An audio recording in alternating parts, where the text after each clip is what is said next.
الرحیم نحمده ونصلی ونسلم علی رسولہ الکریم اما بعد۔ پارہ نمبر ہے 12، رکوع نمبر ہے 4، سورہ ہود، اور آیت نمبر پڑھیں گے آج ہم 37۔ وَاصْنَعِ الْفُلْكَ بِأَعْيُنِنَا وَوَحْيِنَا وَلَا تُخَاطِبْنِي فِي الَّذِينَ ظَلَمُوا إِنَّهُمْ مُغْرَقُونَ۔ اللہ رب العزت نے حضرت نوح علیہ السلام کو جہاز بنانے کا حکم دیا۔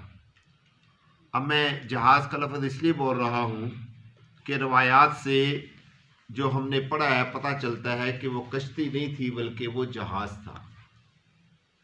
حضرت ابن عباس رضی اللہ تعالی عنہ کی جو روایت ہے، اس روایت کے مطابق اس جہاز کی لمبائی 900 فٹ تھی، یعنی 300 گز 900 فٹ، اور 150 فٹ اس کی چوڑائی تھی، اور تقریباً جو ہے 90 فٹ اس کی اونچائی تھی۔ اگر ان تمام چیزوں کو یعنی اس روایت کو مد نظر رکھا جائے تو وہ جہاز تھا، یعنی ایک بہت بڑا بحری جہاز تھا۔ حضرت نوح علیہ السلام نے وہ جہاز 2 سال میں تیار کیا۔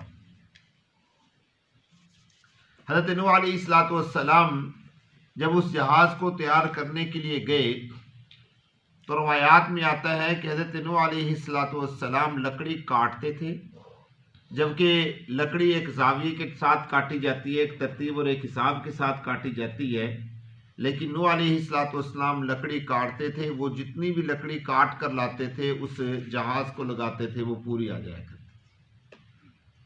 اللہ رب العزت نے یہ اعزاز حضرت نوح علیہ السلام کو عطا کیا، یہ بھی ایک معجزہ تھا۔ جب جہاز بنا رہے تھے تو قوم کے لوگ ان کے پاس سے گزرتے اور ان کے ساتھ مذاق اور استہزاء کیا کرتے تھے، اور اس مذاق اور استہزاء میں جو سب سے زیادہ وہ مذاق کیا کرتے تھے وہ یہ کیا کرتے تھے کہ حضرت نوح علیہ السلام سے کہا کرتے تھے کہ اے نوح، پہلے تو نے نبوت کا دعویٰ کیا، اپنے آپ کو نبی ظاہر کیا اور تو نے لوگوں کو دعوت کی طرف بلایا، اب لگتا ہے کہ نبوت والے کام سے تو تھک گیا ہے، اب تو بڑھائی بن گیا ہے، ترخان اب تو نے کام کاج شروع کر دیا، کیونکہ لوگ تو تیری بات ماننے کے لیے تیار نہیں تھی۔ حضرت نوح علیہ السلام اس کے اوپر کڑتے بھی تھے، ظاہر سی بات ہے۔ تو اللہ تبارک و تعالیٰ نے حضرت نوح علیہ السلام نے فرمایا کہ اگر یہ تمہارے ساتھ مذاق کر رہے ہیں تو کرنے دو، فَإِنَّا نَسْخَرُ مِنْكُمْ كَمَا تَسْخَرُونَ۔ اصل تو مذاق ان کے ساتھ ہو رہا ہے، تمہارے ساتھ مذاق نہیں ہو رہا۔ یہ لوگ مذاق اڑا رہی ہیں اس وقت اور ہنس رہے ہیں، مسکرا رہے ہیں آپ کو دیکھ کر، لیکن یہ نہیں پتا کہ یہ جو ہلاکت کا سامان ہے یہ تیار کس کے لیے ہو رہا ہے؟ انہی کے لیے ہو رہا ہے۔ اللہ رب العزت کا نظام دیکھیں کہ 2 سال میں حضرت نوح علیہ السلام نے یہ جہاز تیار کیا، 2 سال ان کی عورتیں بانجھ ہو گئی، ان کے ہاں بچے پیدا نہیں ہوئے۔ 2 سال جو بچے چھوٹے تھے وہ کیا ہو گئے؟ بڑے ہو گئے، معصوم بچے پیدا نہیں ہوئے، کیونکہ اللہ تبارک و تعالیٰ کو کئی مرتبہ معصوم بچوں کو دیکھ کے کیا جاتا ہے؟ ترس آ جاتا ہے۔ کوئی 1 دن کا، کوئی 2 دن کا، کوئی 3 دن کا، کوئی 4 دن کا بچہ، ظاہر سی بات ہے۔ تو 2 سال ان کی عورتیں کیا ہو گئیں؟ بانجھ ہو گئی، اور 2 سال میں کوئی بچہ پیدا نہیں ہوا۔ اللہ رب العزت نے فرمایا کہ جب تم نے کشتی بنانی ہے، وَلَا تُخَاطِبْنِي فِي الَّذِينَ ظَلَمُوا إِنَّهُمْ مُغْرَقُونَ، ان لوگوں سے کلام نہیں کرنا جو لوگ غرق کیے جائیں گے۔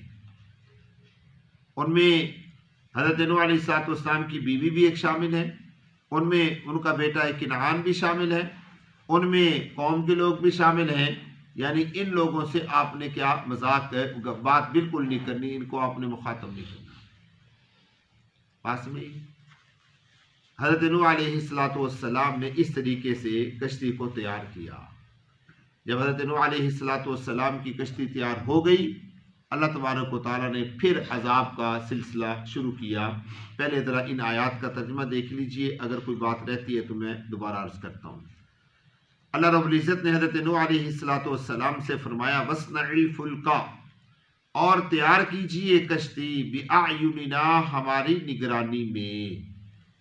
یہ حضرت نوح علیہ السلام میں نے جیسا کہ کل بتایا تھا کہ انہوں نے حضرت جبرائیل علیہ السلام سے یہ شکوہ کیا کہ میں کیسے بناؤں، مجھے تو بنانے نہیں آتی۔ تو اللہ تبارک و تعالیٰ نے فرمایا بِأَعْيُنِنَا، ہماری نگرانی میں آپ بنائیں، آپ جو کچھ بھی بنائیں گے بالکل ایکوریٹ اور صحیح بنے گا۔ وَوَحْيِنَا، اور اس میں ہمارا حکم بھی ہے، ہم آپ کو حکم بھی دے رہے ہیں۔ وَلَا تُخَاطِبْنِي، اور نہ مخاطب کیجئے مجھے فِي الَّذِينَ ظَلَمُوا، ان لوگوں کے بارے میں جنہوں نے ظلم کیا۔ یعنی جب آپ نے کشتی بنانی ہے تو کشتی بنانے کے دوران کوئی شکوہ کرنے کی ضرورت نہیں ہے، کسی کا تذکرہ کرنے کی ضرورت نہیں ہے، کوئی بات کرنے کی ضرورت نہیں ہے، کیونکہ اللہ رب العزت کو پتہ ہے جب اللہ نے خود حکم دے دیا کشتی بنانے کا، جب اللہ نے خود حکم دے دیا تیاری کرنے کا، تو اللہ تبارک و تعالیٰ اب حضرت نوح علیہ السلام کو یہ بات سمجھا رہے ہیں کہ اب آپ کو پریشان ہونے اور گھبرانے کی ضرورت نہیں ہے، مجھے پتہ ہے۔ کیا پتہ ہے؟ انہم مغرقون، بے شک ان کو کیا کیا جائے گا؟ غرق کیا جائے گا۔ اور اس کے بعد فرمایا وَيَصْنَعُ الْفُلْكَ، اور حضرت نوح علیہ السلام کشتی بنا رہے تھے۔ اب یہاں پر ترجمہ تو ہونا چاہیے اور کشتی بنا رہے ہیں، لیکن چونکہ پیچھے زمانے کے اندر انہوں نے کشتی بنائی اس لیے بنا رہے تھے۔ اللہ رب العزت نے اس موقع کی مناسبت سے جملہ حالیہ ذکر کیا کہ جب وہ کشتی بنا رہے تھے کلما مر علیہ ملأ من قومہ، جب بھی گزرتے ان کے پاس سے سردار ان کی قوم میں سے، جب بھی گزرتے سردار ان کے پاس سے، ان کے اوپر سے، ان کی قوم میں سے۔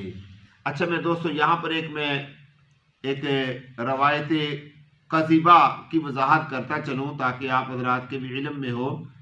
ہم نے تو یہ بات سنی ہے، پتہ نہیں آپ حضرات نے سنی ہے یا نہیں سنی، مجھے پتہ نہیں ہے کہ آپ نے سنی ہے یا نہیں سنی۔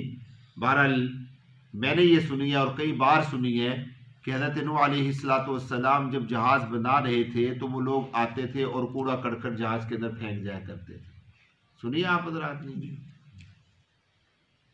گندگی، اپنے کوڑ، اپنا گاؤں کا سارا جو گند تھا وہ لا کر حضرت نوح علیہ السلام بیٹھے ہوتے تھے، ان کے اوپر پھینک دیا کرتے تھے، ان کی کشتی میں پھینک دیا کرتے تھے۔ تو کچھ بدتمیز تو ایسے بھی تھے جو رات کو پخانہ بھی کر دیا کرتے تھے۔ یہ آپ نے باتیں سنی ہوں گی یا نہیں ہوں گی، بہرحال میں نے سنی ہے۔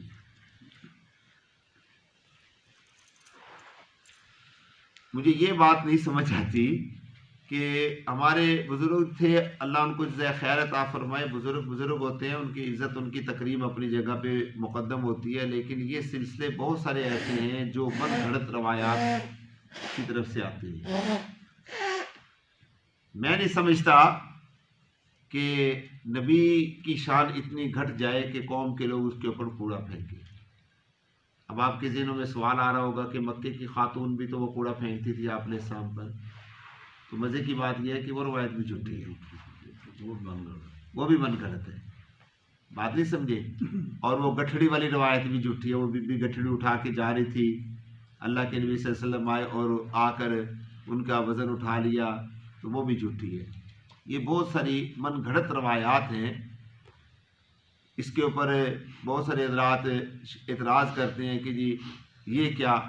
میں کہتا ہوں کہ ہمیں فقہاء اور محدثین کا شکریہ ادا کرنا چاہیے کہ انہوں نے آج سے 1000 سال پہلے اللہ کے نبی صلی اللہ علیہ وسلم کے زمانے کے فوراً بعد تحقیق شروع کر دی، اور جو صحیح روایات تھی ان کو الگ کر دیا، جو من گھڑت روایات تھی ان کو الگ کر دیا باقاعدہ۔ اب مزے کی بات یہ، بخاری شریف بڑی کتاب ہے نا، 5500 روایات اس کے اندر جمع ہیں بغیر تکرار کے، اور جو تکرار کے ساتھ ہیں وہ 8-9 ہزار بنتی ہیں۔ جھوٹی روایات کے پلندے بخاری شریف سے بھی بڑے بڑے ہیں، من گھڑت روایات کے پلندے کہہ رہا ہوں، کتاب نہیں کہہ رہا، کیونکہ پلندے ہی ہوں گے نا وہ۔ جھوٹی روایات کی جو کتابیں اور پلندے ہیں وہ بخاری شریف سے بھی بڑے بڑے ہیں۔ اتنی جھوٹی روایات ہمارے مذہب کے اندر لوگوں نے داخل کی، لیکن الحمدللہ اللہ فقہاء کو، محدثین کو، اور خاص طور پہ اسماء و رجال کے جو ماہر لوگ ہیں ان لوگوں کو اللہ جزائے خیر عطا فرمائے کہ انہوں نے محنت کر کے اس کو کیا کر دیا، نکال دیا۔ تو حضرت نوح علیہ السلام پر یہ جو روایت منسوب کی جاتی ہے کہ ان کے اوپر کوڑا پھینکا جاتا تھا، گندگی پھینکی جاتی تھی، یہ روایت بھی من گھڑت ہے۔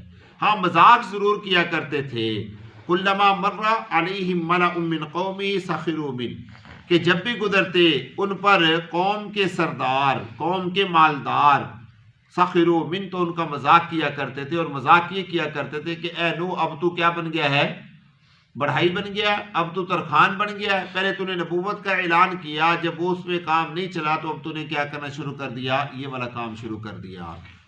اللہ تبارک و تعالیٰ نے اس کا بڑا پیارا جواب دیا۔ اللہ فرماتے ہیں ان تسخروا منا، اگر وہ مذاق کرتے ہیں ہم سے، کیونکہ نبی سے مذاق کرنا، کس سے مذاق کرنا ہے، اللہ سے مذاق کرنا ہے، اگر وہ مذاق کرتے ہیں ہم سے فَإِنَّا نَسْخَرُ مِنْكُمْ، تو ہم بھی ان سے مذاق کریں گے، ہم بھی تم سے مذاق کریں گے جیسا کہ تم ہم سے مذاق کر رہے ہو۔ فَسَوْفَ تَعْلَمُونَ، ان قریب تم جان لو گے، مَن یَأْتِیہ عذاب، کس کے پاس آتا ہے عذاب، یخزیہ جو اس کو رسوا کرے گا، وَیَحِلُّ عَلَیہ عذاب مقیم، اور اترے گا اس پر دائمی عذاب، اور اترے گا اس پر کیا، دائمی عذاب۔ اب یہاں پر دیکھیں مقیم کا لفظ استعمال کیا، مقیم کا معنی ہے ٹھہرنے والا، مقیم کا معنی کیا ہے، ٹھہرنے والا۔ اللہ تبارک و تعالیٰ نے جو قرآن مجید نازل کیا ہے، اللہ کا ایک بڑا پیارا نظام ہے، اللہ موقع کی مناسبت سے اسی ترتیب سے وہی الفاظ استعمال کرتے ہیں۔ گرامر اللہ کی بڑی مضبوط ہے، اللہ تبارک و تعالیٰ نے بالکل موقع کی مناسبت سے۔ اب مقیم کا معنی ہے ٹھہرنے والا، نہیں سمجھے، اقیم الصلاۃ، نماز قائم کرو، ٹھہر ٹھہر کر نماز پڑھو، یہ نہیں ہے کہ ہمیشہ ہمیشہ ٹھہرنے والا، اس کے لیے دائم کا لفظ استعمال کیا جاتا ہے۔ اب سمجھے ہوں گے آپ بات، چونکہ حضرت نوح علیہ السلام کی قوم پر جو عذاب تھا وہ ٹھہرنے والا تو تھا، لیکن دائمی ٹھہرنے والا، اور عام عذاب جو ہوتے تھے دوسری قوموں کے اوپر جو آئے ہیں وہ ٹھہرنے والے بھی نہیں تھے، آئے اٹھایا دھڑم سے جھٹکا دیا، اللہ نے فرما دیا عذاب علیم، عذاب عظیم، نہیں سمجھے، چونکہ یہ ٹھہرنے والا عذاب تھا اس لیے اس کے لیے مقیم کا لفظ استعمال کیا کہ یہ ٹھہرے گا، اور 6 مہینے تک یہ عذاب رہا۔ اور جہنم کے جو عذاب ہیں ان کے لیے لفظ کیا بولا جاتا ہے عام طور پہ، دائمن، ہمیشہ ہمیشہ کا عذاب۔